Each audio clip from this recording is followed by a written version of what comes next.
You feel it most in the quiet moments, the ones between decisions, where no one is watching. A stillness that hums, not with peace, but with the echo of something unresolved. You stare too long at the same wall, and it stares back, not with malice, but with indifference. There is no voice, only a pressure like your soul is leaning against something it cannot see. You think it's overthinking, but it's older than that. A gravity pulling you inward, not to answers, but to the unbearable weight of asking. You find yourself rehearsing conversations you'll never have, mourning outcomes that never lived, watching your own life like a shadow waiting for its source. The others call it doubt, but you know better. It's not doubt, it's a presence, a silence shaped like God, waiting for you to admit you've already met him. You live as if on trial, judged by a courtroom no one else can see, but you're not afraid of being wrong. You're afraid of being seen, because once seen, truly seen, you must choose. And that is the crisis, not of logic, not of success, but of becoming. You wear thinking like armor, but it rusts from the inside. You begin with a question, not because you seek an answer, but because you cannot bear the silence. Your mind is a cathedral of mirrors, each thought a reflection of another, stretched into infinity. You call it intelligence, but it is exile. You think to escape from boredom, from pain, from the monstrous demand of existence itself. You rationalize, categorize, analyze, theorize not to know, but to delay the confrontation. You wear ideas like clothes stitched from fear, always covering, never touching the skin of the real. Thought becomes your only intimacy, and yet it offers no embrace. It feeds on itself. It never sleeps. Even your sleep is an extension of it, a dark lecture whispered by the unconscious. Looping dreams, disjointed images, questions without punctuation, and you wake, not rested, but rehearsed, more articulate in your avoidance. You are admired for it. They say you are gifted. They marvel at your precision, your depth, your capacity to deconstruct anything. Brilliant.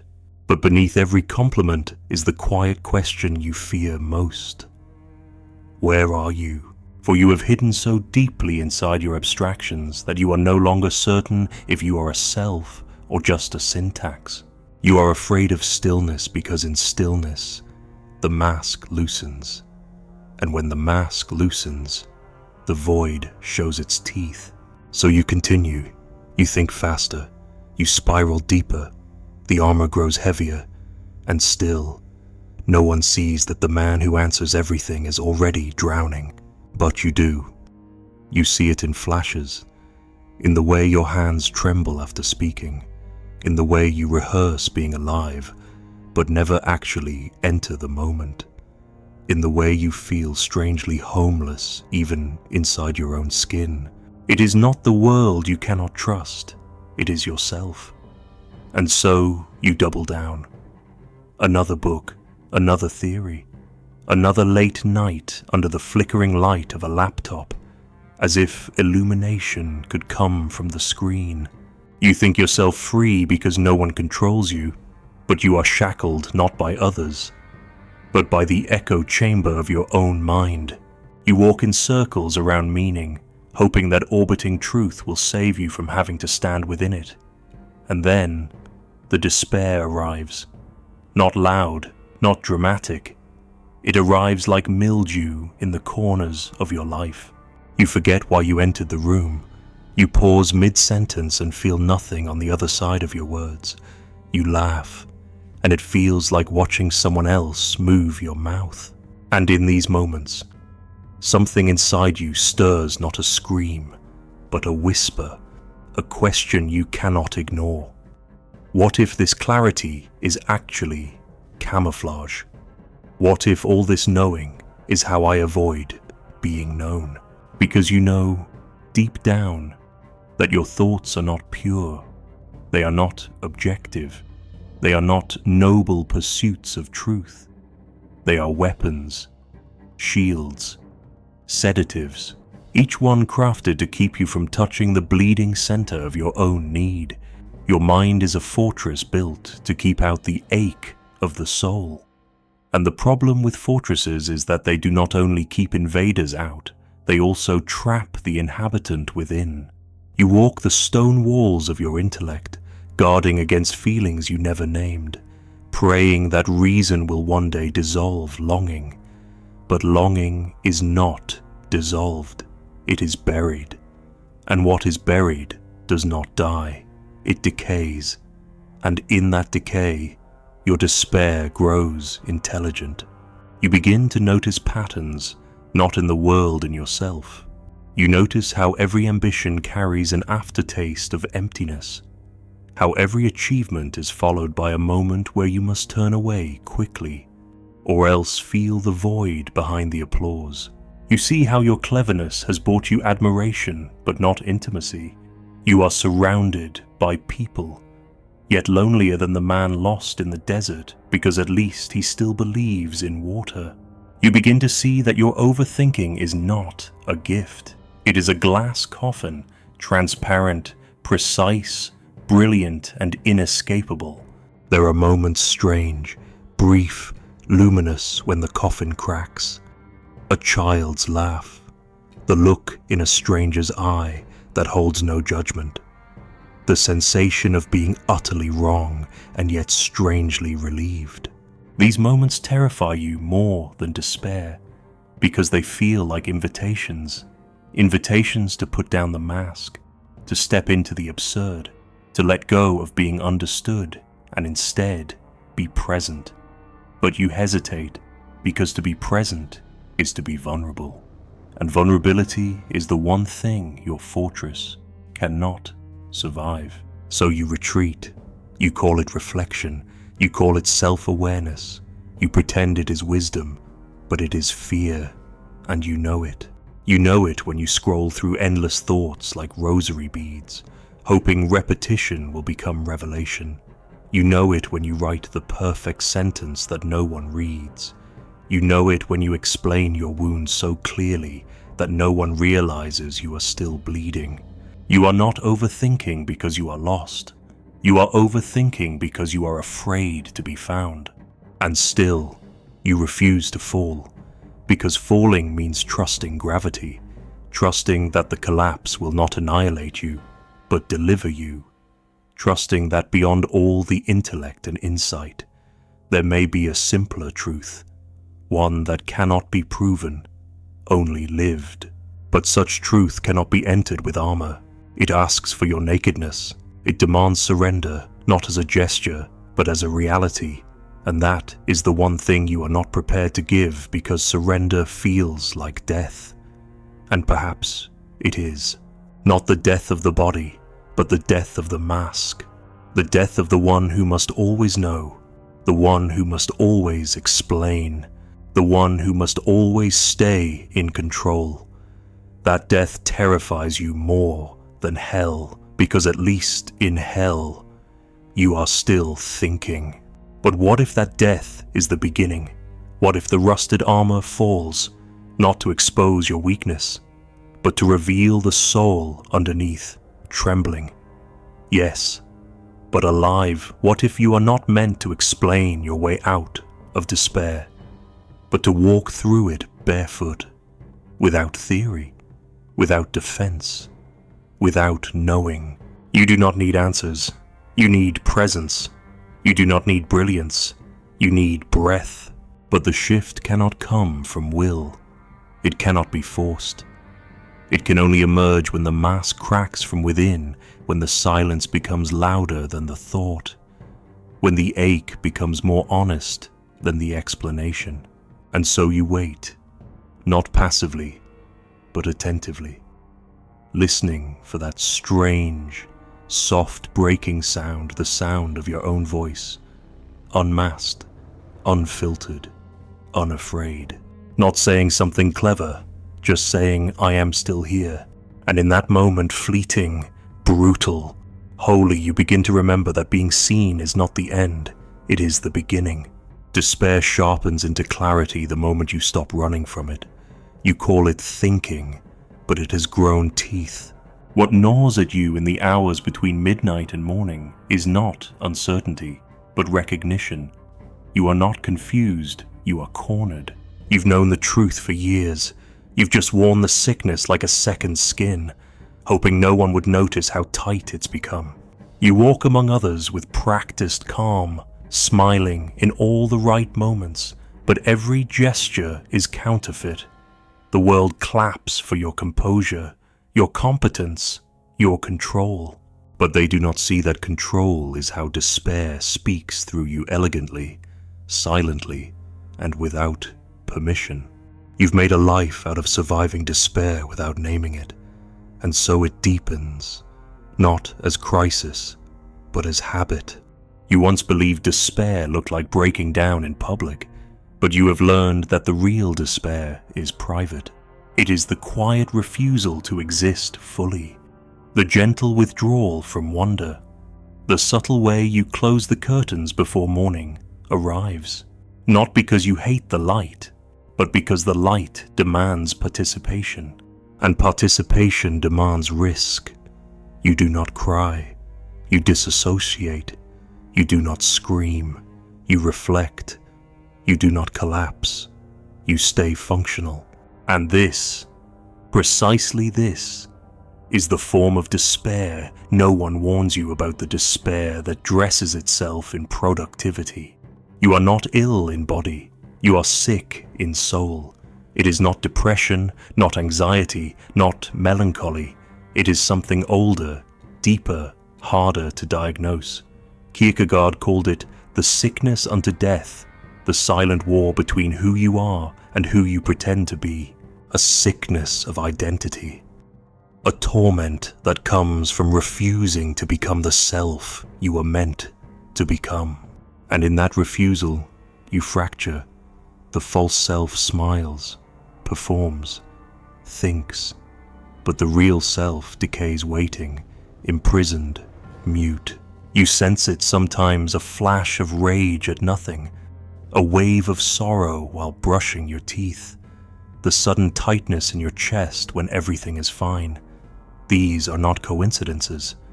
These are messages, buried sirens, cracks in the mask. But instead of listening, you manage it. You intellectualize it. You give it names, frameworks, diagnoses. You wrap your despair in language to keep from touching its skin. You write poems about being lost, while secretly hoping no one will ask if you want to be found. You've built your entire life to avoid becoming yourself, and the cost is staggering. Because when you run from your truth, you do not just lose truth, you lose the capacity for intimacy, for mystery, for awe. Despair does not always scream. Often, it whispers, and when it whispers long enough, it sounds like your own voice. You keep asking questions not to find truth, but to stay afloat, because the moment you stop asking, the silence rises, and in the silence is the terrifying truth: you are not where you belong. You have not been for a very long time. You were supposed to choose, but you hesitated, and now the world you built in that hesitation has turned into a prison, elegant, rational, and unbearably hollow. You think the sickness is the problem, but it's not. The sickness is the signal. It arrives precisely because something inside you still wants to live. Despair is not the end. It is the beginning of recognition. It is your soul revolting against the performance. It is your deepest self saying, I cannot keep doing this. And yet, you ignore it. Because despair also comes with responsibility. If you acknowledge the sickness, you can no longer pretend. You can no longer hide behind irony, or intellect, or ambition. You will have to choose not a career, not a lifestyle, not a partner, but a self. And that is the most terrifying choice of all, because to choose a self is to risk rejection. What if you become who you are, and they do not love you? What if you speak with your true voice, and they do not listen? What if you live from the center of your being, and it is not enough? These questions haunt you, so you remain in between, not false, not true, just drifting articulate, efficient, invisible. You can function forever like this, but functioning is not the same as existing. And still, the invitation returns, in dreams, in shame, in wonder. It is not loud, it is not polite, it asks nothing. It only shows you a mirror and waits. Sometimes you see it in others, in a stranger who says something you've always feared, in a poem that feels like it was written with your own blood, in a quiet morning where everything feels wrong and sacred at once. These are the cracks. These are the symptoms of knowing. The sickness is not your enemy. It is your birth. You were not meant to think your way into life. You were meant to be seized by it. You were meant to feel, to ache, to fall not into despair, but into the self that can hold despair without breaking. But that self cannot emerge without cost. The false self must die, not through violence, but through surrender, through the unmaking of roles, through the letting go of everything you were praised for but never believed. You do not need to destroy your life. You need to dissolve the lie that you ever truly lived it. This is where the real pain begins. Not from failure, but from honesty. You begin to see your relationships not for what they are, but for what you allowed them to become. You begin to hear your voice not as it sounds, but as it echoes through a hollow identity. You begin to feel your body not as an object, but as a vessel begging to be inhabited. It is not glamorous. It is not poetic. It is raw, ugly, mournful. It is a grieving not for others, but for the self you abandoned to survive. And still, you survive. You perform. You explain. You are praised for your insight, your wisdom, your sensitivity. They do not see that the wisdom is born of torment, that your sensitivity is a scar, that your insight is the child of pain. You want someone to see it, to call you out, to name the wound so you can stop pretending it isn't there, but no one does. So the performance continues until it doesn't. One day, something breaks. Not loudly, not even visibly. A conversation ends, and you feel nothing. A goal is reached, and it brings no joy. A sunset paints the sky with fire, and you do not look up. And in that numbness, something ancient stirs a presence you've buried with books and brilliance and bravado. It is not despair. It is what lives beneath despair. The silent, feral thing that knows who you are and has waited for you to remember. You will not be rescued, not by love, not by logic, not by God. You must walk into the void yourself, not to escape despair, but to let it wash you clean.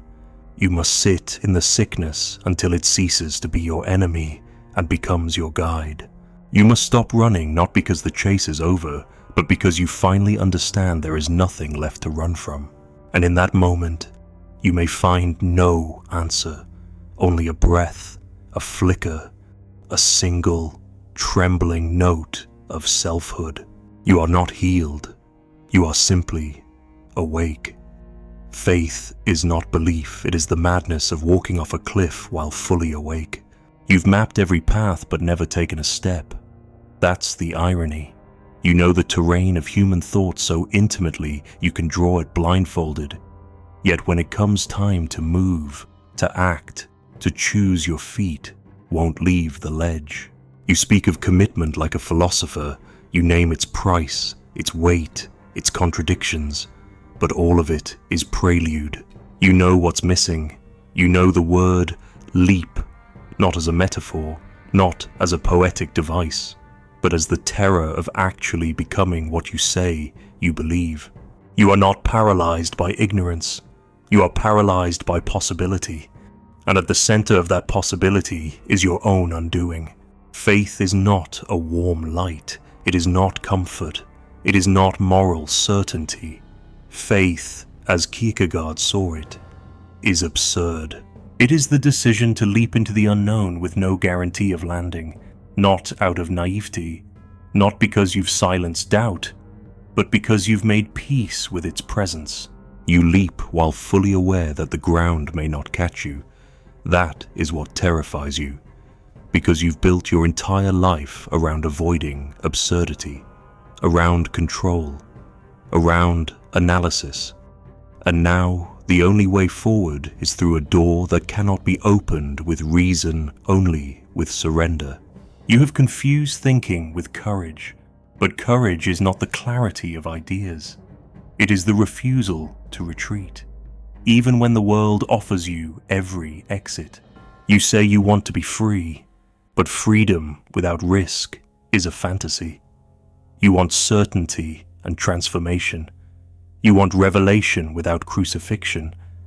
You want to change without loss, but becoming always costs, always wounds, always tears something away that cannot be recovered. The question is not whether it hurts. The question is whether you're willing to hurt honestly. So now you stand at the edge. The thought has brought you here. The sickness has refined you. The mirror has cracked. And for once you are no longer looking for a clearer reflection. You are looking for a way out of the room. But there is no door. Only air. Only sky. Only the silence beneath your feet and the unspoken question in your chest. What if I jump? What if I let go of knowing? What if I stop performing, explaining, delaying? What if I live without the mask and the world sees me? You think faith is belief in a system, but that's too easy. The real faith is existential. It is not about ideas. It is about presence, about inhabiting your life as if it mattered, even while every rational voice inside you whispers that it doesn't. The leap is not into answers. It is into life itself, unfiltered, unrehearsed, unbearable in its rawness. To leap is not to escape. It is to arrive, naked, unsure, alive. You know the moment is coming. You felt it approaching like a storm with no sky. The old self is dying, not as punishment, but as necessity. You cannot carry it into the future. It has grown too tight, too brittle, too false. And yet you grieve it, because even a lie, if lived long enough, begins to feel like home. You mourn not only who you were, but who you were supposed to be. The dreams that were borrowed, the desires that were inherited, the roles that were accepted in exchange for love. To leap is to betray all of that. And still, you must. You want to know what comes after, but the leap offers no such comfort. The leap does not reward. It does not explain. It only demands. It demands your whole self, not as performance, but as offering. You do not leap into success. You do not leap into peace. You leap into yourself, into the burning question that has haunted you for years. Am I real? There will be no applause, no witness. The world will go on spinning while you fall. And in the fall, there is no soundtrack, only the wind of your own undoing. And perhaps, if you listen closely, the sound of something ancient breaking open not behind you, but within. You are not becoming something new. You are returning to what was always beneath the fear, beneath the thought, beneath the act. The leap does not make you more. It simply strips away what you are not. But here is the secret: there is no landing, no final proof, no moment where the questions vanish and the pain dissolves. The leap never ends, because the self is not a place, it is a becoming, a constant trembling toward the unknown. Every day, every breath, you must leap again, not out of doubt, but out of fidelity to the moment. That is faith, not belief in a doctrine, but belief in the sacredness of showing up again and again and again. You will want to return to the safety of thought, to the illusion of control, to the armor of irony. But if you do, something in you will die. Not loudly, not visibly, but deeply, because once you have tasted the truth of being, even for a moment, everything else is ash. The leap ruins you for comfort. It makes you incapable of pretending. You become exiled not from society, but from the lie of your former self. You can still participate, still laugh, still love, still lose, but you do it now from the edge where all things are fragile and holy, and others won't understand. They'll ask you what happened. You won't know how to answer, because the truth isn't something you can speak, only embody. They will see it in your silence, in your presence, in the way you no longer flinch at pain, in the way you no longer beg to be understood. You have leapt, and in doing so, you have left behind the need for consensus. You belong to no one now, not even to yourself. You belong to the moment, to the risk, to the eternal unfolding of what cannot be proven but must still be lived. And yes, you will despair again. You will ache. You will wonder if the leap was madness. But every time you consider returning, the memory of unreality will stop you. You will remember how it felt to speak without meaning, to move without being, to breathe as if asleep. And you will choose again, not because it is easy, but because it is true. There is no enlightenment, no arrival, only the fierce, fragile fidelity of the leap. It does not save you. It does not sanctify you. It simply makes you real.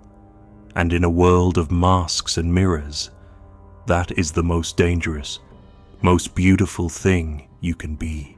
So leap, even if your hands shake, even if no one claps, even if your voice breaks, because in that leap, endless, absurd, sacred, you are not winning.